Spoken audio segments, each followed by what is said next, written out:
ঢাকা বিশ্ববিদ্যালয়ে চান্স পাওয়ার মজাটা কি জানো? মজাটা এই জায়গায়, তুমি যখন ঢাকা বিশ্ববিদ্যালয়ে যাবা জুনিয়র হয়ে, তুমি দেখবা তোমার হলের তোমার পাশের রুমের একটা ভাইয়ের আগামীকাল বিসিএস ক্যাডার হয়ে গেছে, সে বিসিএস অ্যাডমিন ক্যাডার হয়ে গেছে, সে বিসিএস ফরেন ক্যাডার হয়ে গেছে, সে পুলিশ ক্যাডার হয়ে গেছে, কাস্টম ক্যাডার হয়ে গেছে।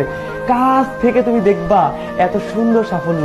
তুমি যখন ঢাকা বিশ্ববিদ্যালয়ে চান্স পাবা, তুমি দেখবা তোমার রুমমেট বড় ভাইটা জাতিসংঘের কোন একটা স্পিচ দিতে চলে গেছে, কোন একটা কনফারেন্সে চলে গেছে। তুমি যখন ঢাকা বিশ্ববিদ্যালয়ে ভর্তি হবা, তুমি দেখবা তোমার পাশের বড় ভাইটা চমৎকার লেভেলের গান করে, চমৎকার লেভেলের গিটার প্লে করে। তুমি যখন ঢাকা বিশ্ববিদ্যালয়ে চান্স পাবা, তুমি দেখবা তোমার হলের বড় ভাই অনেক ফেমাস ব্যক্তি ছিল, যেমন ঢাকা বিশ্ববিদ্যালয়ের আমার হল হাজী মোহাম্মদ মুহসিন হলের আমাদের হুমায়ুন আহমেদ ছিল 564 নাম্বার রুমে, যে বাংলাদেশের যে বিখ্যাত কথা সাহিত্যিক হুমায়ুন আহমেদ, সে আমার হলের বড় ভাই। আমি তাকে বড় ভাই বলতে পারি, কেন? সে আমার হলের বড় ভাই। সে হলে বসে সে নন্দিত নরকে লিখছে, সে শঙ্খনীল কারাগার লিখছে। আমাদের হলের বড় ভাইকে ওই যে ওবায়দুল কাদের, বাংলাদেশের সড়ক ও যোগাযোগ মন্ত্রী, সেতু মন্ত্রী, সে আমার হলের বড় ভাই। সে আমার বড় ভাই কেন না, সে আমার বড় ভাই।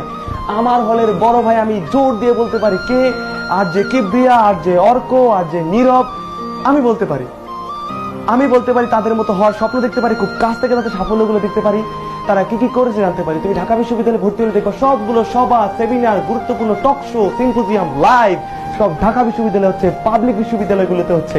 তুমি এই সুযোগটা কেন নিবা না?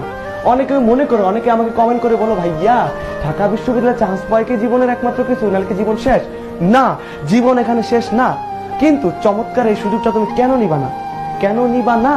অন্যরা নিচ্ছে। সুতরাং ঢাকা বিশ্ববিদ্যালয়ে চান্স পেলে না, এই সুখের অনুভূতিগুলো তুমি খুব কাছ থেকে রস আস্বাদন করতে পারবা।